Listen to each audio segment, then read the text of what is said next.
सभापति महोदय, Please do not come in the well. I am warning. Do not come in the well. I am warning. Please go back to your seats. Go back to your seats. उन्होंने कल जम्मू एवं कश्मीर में 3 आतंकवादियों को मौत के घाट उतारने में कामयाबी हासिल की है। यह वही रेजिस्टेंस फ्रंट के हैं जिनके आतंकियों ने 22 अप्रैल को पहलगाम इलाके में 26 मासूम और निर्दोष लोगों की निर्मम हत्या कर दी थी। सभापति महोदय, भारत की आंतरिक और बाह्य सुरक्षा सुनिश्चित करने में हमारी सेनाओं और हमारी सुरक्षा बलों की जो भूमिका रही है, मैं कह सकता हूं विश्वास के साथ कि उसकी जितने भी सराहना की जाए वह कम है। अध्यक्ष महोदय, आज ही हमारे सहयोगी गृह मंत्री श्री अमित शाह जी द्वारा लोकसभा में एक विस्तृत जानकारी दी गई है कि कल सेना, सीआरपीएफ और जम्मू कश्मीर के पुलिस के जवानों ने जो एक ऑपरेशन किया है, मैं संक्षेप में उसकी जानकारी रखना चाहता हूं जो गृह मंत्री ने लोकसभा में दी है कि पहलगाम में हुए आतंकी हमले के बाद की गई जांच में हमारे सिक्योरिटी एजेंसी को कई महत्वपूर्ण सुराग मिले थे, जिनके आधार पर पूरे इलाके में काउंटर टेररिस्ट ऑपरेशन चलाया गया और इन आतंकियों के पास पाए गए हथियारों की फॉरेंसिक एनालिसिस भी की गई है, जिससे यह पूरी तरह से स्पष्ट हो चुका है वे वही हथियार हैं जिनका इस्तेमाल पहलगाम में हुए आतंकी हमलों में किया गया था। हमने यह करके दिखा दिया, तीनों आतंकवादियों को मार गिराने में हमारी सेना और सुरक्षा बलों ने कामयाबी हासिल की। सभापति महोदय, हम लोग वो हैं जो कहते हैं वह करते हैं, यही हमारा चरित्र है।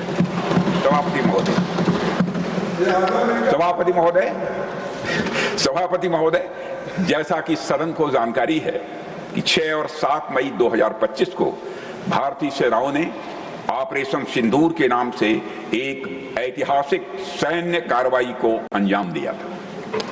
यह केवल एक सैन्य कार्रवाई नहीं थी सभापति महोदय, बल्कि यह भारत की संप्रभुता और आतंकवाद के खिलाफ हमारी नीति का एक प्रभावी प्रदर्शन था। सभापति महोदय, 22 अप्रैल 2025 को जम्मू कश्मीर के पहलगाम इलाके में आतंकवादियों ने एक बड़ी कायराना हरकत करते हुए सरेआम 25 भारतीय और एक नेपाली नागरिक की हत्या कर दी थी। वे लोग वहां जब निर्दोष लोगों को मार रहे थे तो उनका धर्म पूछकर मार रहे थे। सभापति महोदय, यह इतिहास की एक ऐसी घटना थी जो साफ बता रही थी कि सीमा पार से आतंकवाद के जरिए भारत को तोड़ने की लगातार यह कोशिश की जा रही थी। इस हमले के तुरंत बाद हमारे प्रधानमंत्री श्री नरेंद्र मोदी जी ने तीनों सेनाओं के प्रमुखों के साथ एक बैठक की। मैं स्वयं उस बैठक में मौजूद था और उन्हें यह स्पष्ट छूट दी गई कि वे अपने विवेक, स्ट्रेटेजिक अंडरस्टैंडिंग और रीजनल सिक्योरिटी सिचुएशन को ध्यान में रखते हुए एक निर्णायक कार्रवाई करें ताकि पहलगाम की घटना से जुड़े आतंकियों और उनके आकाओं को यह स्पष्ट संदेश चला जाए कि भारत इस तरह के हमलों के जवाब में कठोर कार्रवाई करेगा। जिस हद तक जाना होगा भारत जाएगा। सभापति महोदय, इसके बाद हमारे सैन्य नेतृत्व ने न केवल अपनी मैच्योरिटी दिखाई है बल्कि इस स्ट्रेटेजिक विजडम का भी उन्होंने प्रदर्शन किया है, जिसकी उम्मीद भारत जैसी एक रिस्पांसिबल पावर से की जाती है। सभापति महोदय, ऑपरेशन सिंदूर को अंजाम देने से पहले हमारी सेनाओं ने हर पहलुओं पर बहुत ही गहराई से अध्ययन किया। हमारे पास कई विकल्प थे, लेकिन हमने उस विकल्प को चुना जिसमें आतंकवादियों और उनके ठिकानों को तो अधिकतम नुकसान पहुंचे मगर पाकिस्तान के आम नागरिकों की कोई क्षति न होने पाए, इसकी भी हम लोगों ने चिंता की। सभापति महोदय, हमारी सेनाओं के द्वारा की गई वेल कोऑर्डिनेटेड स्ट्राइक्स ने 9 टेररिस्ट इंफ्रास्ट्रक्चर टारगेट्स पर सटीक प्रहार किए और इस सैन्य कार्रवाई में एक अनुमान के अनुसार करीब 100 से काफी अधिक आतंकवादी, उनके ट्रेनर्स, उनके हैंडलर्स और सहयोगी मारे गए। इनमें से अधिकांश जैसे मोहम्मद, लश्कर-ए-तोयबा और हिजबुल मुजाहिदीन जैसे आतंकी संगठनों के से संबंधित थे। ये वही आतंकी संगठन हैं सभापति महोदय जिन्हें पाकिस्तान की सेना और आईएसआई का खुला समर्थन प्राप्त है। सभापति महोदय, हमारी कार्रवाई पूरी तरह से सेल्फ डिफेंस में थी। यह न तो प्रोएक्टिव थी और न ही एक्सपेंशनिस्ट थी। फिर भी 10 मई 2025 को रात लगभग 1:30 पर पाकिस्तान ने बड़े पैमाने पर भारत के ऊपर मिसाइल, ड्रोन और अन्य लॉन्ग रेंज वेपन्स का खुलकर इस्तेमाल किया और इसके साथ साथ उन्होंने इलेक्ट्रॉनिक वॉरफेयर से जुड़ी टेक्नोलॉजीज का भी सहारा लिया। उनके निशाने पर भारतीय वायुसेना के अड्डे थे, थल सेना के एम्यूनिशन डिपोज थे, हवाई अड्डे थे और मिलिट्री कैंट थे। सभापति महोदय, मुझे यह कहते हुए इस सदन के समक्ष गौरव की अनुभूति हो रही है कि हमारे air defence system, counter drone system और इलेक्ट्रॉनिक इक्विपमेंट्स ने पाकिस्तान के इस हमले को पूरी तरह से नाकाम कर दिया। पाकिस्तान हमारे किसी भी टारगेट को हिट नहीं कर पाया सभापति महोदय, और हमारे किसी भी इंपॉर्टेंट एसेट को कोई नुकसान नहीं पहुंचा है। हमारी सुरक्षा व्यवस्था चाक चौबंद थी और हर हमले को हमने रोका। मैं इसके लिए भारतीय सेना के बहादुर सैनिकों की भूरि भूरि प्रशंसा करता हूं सभापति महोदय, जिन्होंने दुश्मनों के हर मंसूबे पर पानी फेर दिया। और मैं चाहूंगा पक्ष हो अथवा विपक्ष हो, सबको मिलकर एक बार इस सदन की मेज थपथपाकर हमारे भारत के सेना के जवानों का अभिनंदन किया जाना चाहिए।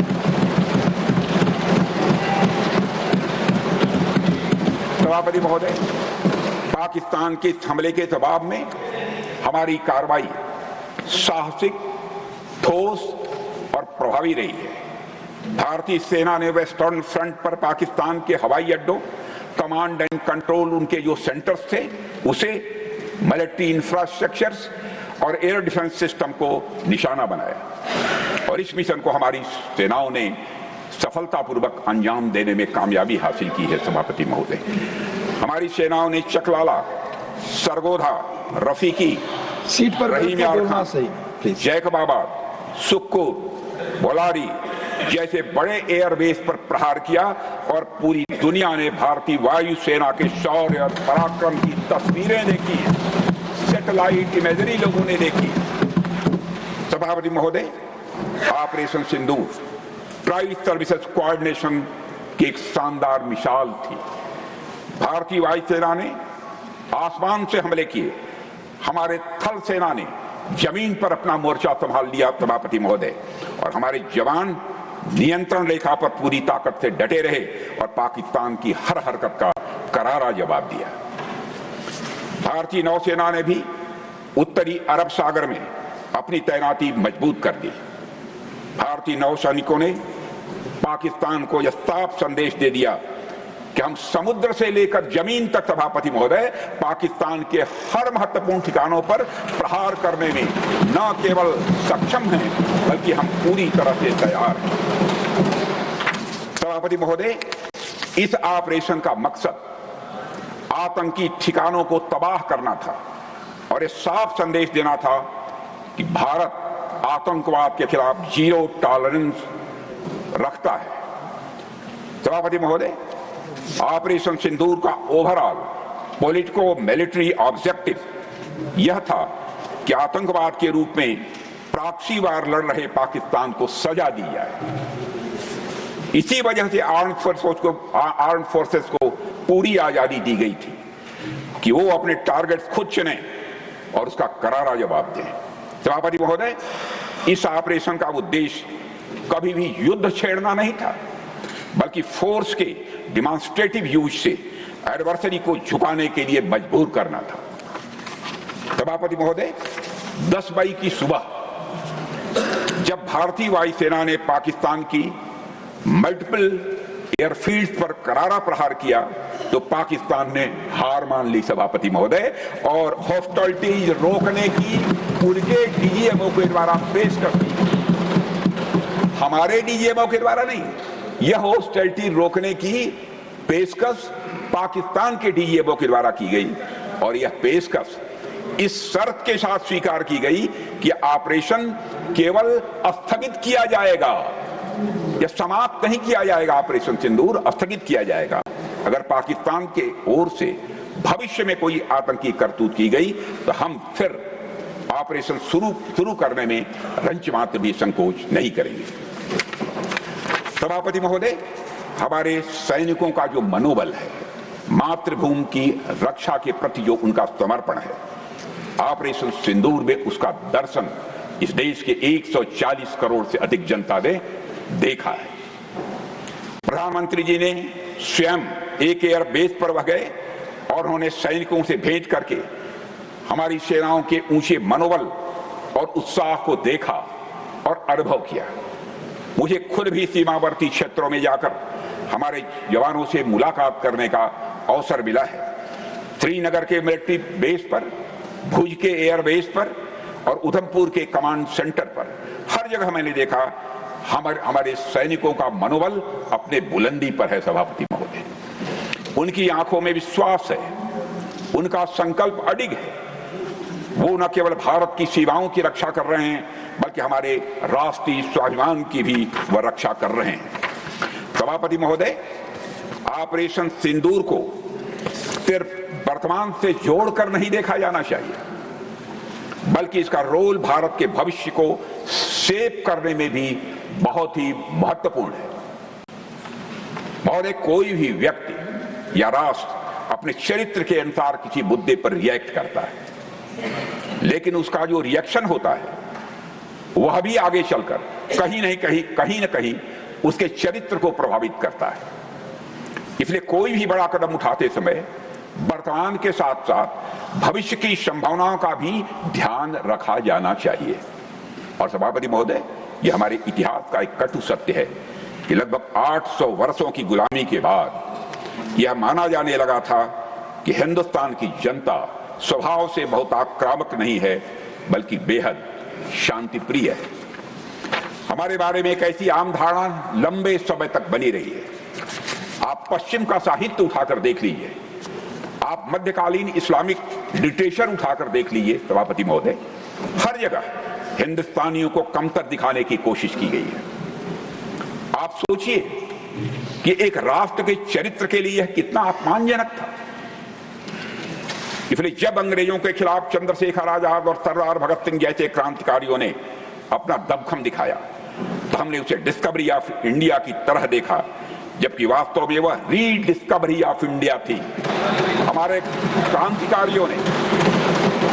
क्रांतिकारियों ने यह दिखाया, सभापति महोदय, कि हम भीरू नहीं हैं, हम कायर नहीं हैं, बल्कि हम आत्मसम्मान के लिए, अपनी सुरक्षा के लिए लड़ना जानते हैं और किसी हद तक जाने की हम कुवत रखते हैं। सभापति महोदय, मैं डिस्कवरी के बजाय रीडिस्कवरी शब्द का प्रयोग यहां इसलिए कर रहा हूं क्योंकि आप पौराणिक काल से देखिए, हमारे देवी देवता, चाहे वो भगवती मां दुर्गा हो, चाहे देवाधिदेव महादेव हो, चाहे मर्यादा पुरुषोत्तम भगवान राम हो या फिर भगवान कृष्ण हो, हमारे आराध्य देवों ने हमेशा शस्त्र भी धारण किया है और अपने शत्रुओं का जरूरत पड़ने पर संहार भी किया है। उन्होंने हमें, हमारे इन महापुरुषों ने, इन देवताओं ने हमें कभी कायरता का पाठ नहीं सिखाया है। सभापति महोदय, गोस्वामी तुलसीदास जी एक जगह कहते हैं रामायण में, तुलसी मस्तक तब नवे जब धनुष बाण लेउ हाथ, अर्थात हे प्रभु, आप कितने ही सुंदर, सलोने और सुशील हैं, बहुत अच्छी बात है, पर तुलसी का मस्त आपके सामने तब झुकेगा जब आप धनुष बाण अथवा अपनी शक्ति धारण करेंगे। समय का एक ऐसा दौर आया जब हिंदुस्तानियों को कमजोर समझा जाने लगा था, सभापति महोदय, लेकिन अब हम अपनी पहचान को रीडिफाइन कर रहे हैं, पुनर्परिभाषित कर रहे हैं, और ऑपरेशन सिंदूर उसी का ही एक शानदार उदाहरण है। सभापति महोदय, आतंकियों ने भारत को एक सॉफ्ट स्टेट समझ रखा था। उनके लिए भारत पर आतंकवादी हमला करना एक तरह से लो कास्ट और हाई रिटर्न का यह मामला बन गया था। दो चार उनके नौसिखिए रंगरूट आते थे और हमारे नागरिकों को हताहत करके चले जाते थे। पहले की सरकारें चुपचाप यह तमाशा देखती रहती थी, इसलिए आतंकियों को लगा कि भारत अब एक सॉफ्ट स्टेट बन चुका है। सभापति महोदय, इकोनॉमिक्स की एक थियरी है और आप जैसे स्वाध्यायी लोगों ने उस थियरी को जरूर पढ़ा होगा। वह इकोनॉमिक्स की थियरी है गेम थ्योरी, और यह थ्योरी बताती है कि जब हमारे चिदंबरम साहब भी अच्छी तरह जानते होंगे इस इकोनॉमिक्स की थियरी को, गेम थियरी, यह थियरी बताती है कि जब किसी को यह लगता है किसी काम में लो कास्ट और हाई रिटर्न है तो उस व्यक्ति को वह काम करने में मजा आता है। सभापति महोदय, पाकिस्तान ने और आतंकवादियों ने इसी गेम थियरी के अंतर्गत भारत को हमेशा अपने टारगेट पर रखा, लेकिन माननीय प्रधानमंत्री श्री नरेंद्र मोदी के नेतृत्व में हमने यह सुनिश्चित किया है कि हम पाकिस्तान के लिए इस पे ऑफ कैलकुलस को चेंज करेंगे और हम आतंकवाद को उनके लिए एक कास्ट मिस एडवेंचर बनाकर ही रहेंगे, ताकि आतंकवादियों के जेहन में यह बात बैठ जाए और अच्छी तरह बैठ जाए कि यदि हमारे एक भी भारतीय नागरिक को कुछ हुआ तो उनके पूरे आतंक ठिकानों को हम जड़ से नेस्त नाबूद करें। इसलिए सभापति महोदय, मैं मानता हूं कि प्रधानमंत्री मोदी जी के नेतृत्व में किया गया ऑपरेशन सिंदूर एक गेम चेंजर साबित हुआ है।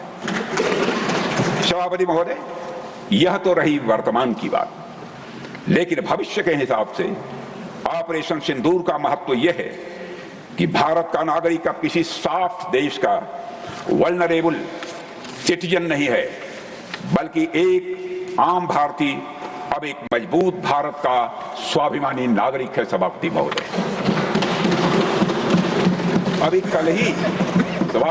कल ही लोकसभा में अपने संबोधन के दौरान मैंने इस बात का जिक्र किया था कि लोकतंत्र में जनता द्वारा विपक्ष को यह दायित्व सौंपा जाता है कि वह सरकार से उचित प्रश्न पूछे। खैर, विपक्ष ने जो प्रश्न पूछे उनका जिक्र मैं कल कर चुका हूं, इसलिए आज चर्चा नहीं करूंगा। आज मैं एक और बात आपके सामने कहना चाहूंगा कि लोकतंत्र में जनता द्वारा विपक्ष को प्रश्न पूछने के अलावा एक और जिम्मेदारी दी जाती है सभापति महोदय, और वह जिम्मेदारी है अगर विपक्ष को सत्ता पक्ष की कोई नीति या कार्रवाई अनुचित प्रतीत होती है, पसंद नहीं आती है, तो उसके स्थान पर एक अल्टरनेटिव पॉलिसी या एक्शन प्लान विपक्ष को प्रपोज करना चाहिए। सभापति महोदय, यदि इस ऑपरेशन सिंदूर के परिप्रेक्ष्य में देखा जाए तो जब हमारे भारतीय माताओं और बहनों का सिंदूर उजड़ा था तो हमारी सरकार को उचित जो अखंडता की रक्षा करने में उनका बड़ा योगदान है। हमारी आजादी अहिंसा के आंदोलन से हासिल हुई, लेकिन जैसे मैंने कहा उसको कायम रखने के लिए हमारी सेना का बहुत बड़ा योगदान है। अध्यक्ष महोदय, कल मैं सदन में बैठी हुई सबके भाषण सुन रही थी। आदरणीय रक्षा मंत्री महोदय ने बोला, सत्ता पक्ष के कई मंत्रियों ने बोला। 1 घंटे का रक्षा मंत्री जी का लंबा भाषण था। सुनते सुनते एक बात मुझे बहुत खटक रही थी। उसके बाद जब दूसरे भाषण भी सुने आपके सत्ता पक्ष के, तब भी ये बात बार बार मेरे मन में आ रही थी कि सारी बातें कर ली, ऑपरेशन सिंदूर की बात कर ली, आतंकवाद की बात कर ली, देश की रक्षा की बात कर ली, इतिहास का पाठ भी पढ़ा दिया, लेकिन एक बात छूट गई। उस दिन 22 अप्रैल 2025 को जब 26 देशवासियों को अपने परिवार के सदस्यों के सामने खुलेआम मारा गया, तो ये हमला कैसे हुआ, क्यों हुआ?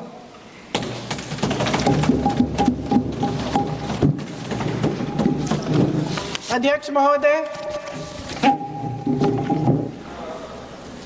ये लोग बैसारन वैली में मैं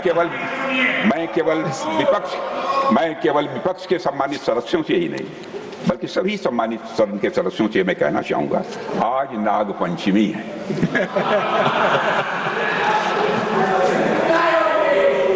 नाग पंचमी के दिन नागों को दूध पिलाना तो ये उचित है सभापति, परंतु रोज नहीं। हमारा विजन है कि ऑपरेशन सिंदूर सतत चलता रहे, बीच में इसके विराम भले ही हो सकते हैं लेकिन पूर्ण विराम कभी नहीं होगा जब तक आतंकवाद का फैलाया। सभापति महोदय, आज जब मैं देश के अलग अलग हिस्सों में जाता हूं तो मुझे भारतीय जनता का हमारी सरकार के इस विजन के प्रति अटूट विश्वास दिखाई देता है। पर कुछ हमारे मित्र हैं, क्या चाहते हैं वह हमारी समझ के बाहर है। इसका हमारे सम्मानित नेता प्रतिपक्ष खड़े होंगे तो जवाब देंगे, लेकिन हमारी समझ के बाहर है। सभापति महोदय, जब आप सत्ता में थे तो आपकी पॉलिसी पैरालिसिस ने देश को नुकसान पहुंचाया है, मैं विनम्रता के साथ ये कहना चाहता हूं।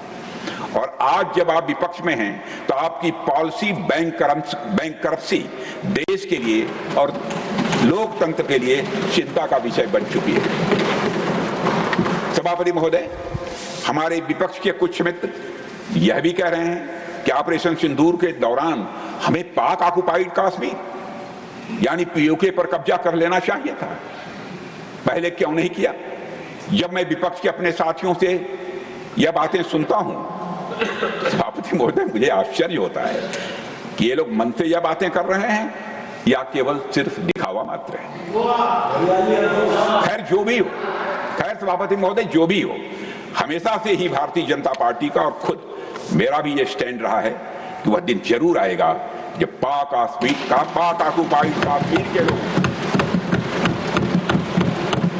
जब पाक ऑक्युपाइड कश्मीर के लोगों को भारत की शासन व्यवस्था का अंग बनने का सौभाग्य प्राप्त होगा। मुझे विपक्ष के अपने साथियों की इस मांग पर इसलिए आश्चर्य हो रहा है क्योंकि विपक्ष में जो लोग आज बैठे हैं, जब उनकी सरकार थी तो उन्होंने जो काम किया वह आज की मांग के ठीक विपरीत है। मैं उत्तर प्रदेश के पूर्वांचल का रहने वाला हूं, बनारस का। कर्म क्षेत्र हमारा उत्तर प्रदेश की राजधानी लखनऊ है, जहां से मैं सांसद हूं। और हमारी पूरब में बहुत पुरानी कहावत है, बचपन की वो कहावत मुझे याद है, बाप मरा अधियारे माँ, बाप मरा अधियारे माँ, बेटवा का नाम पावर हाउस।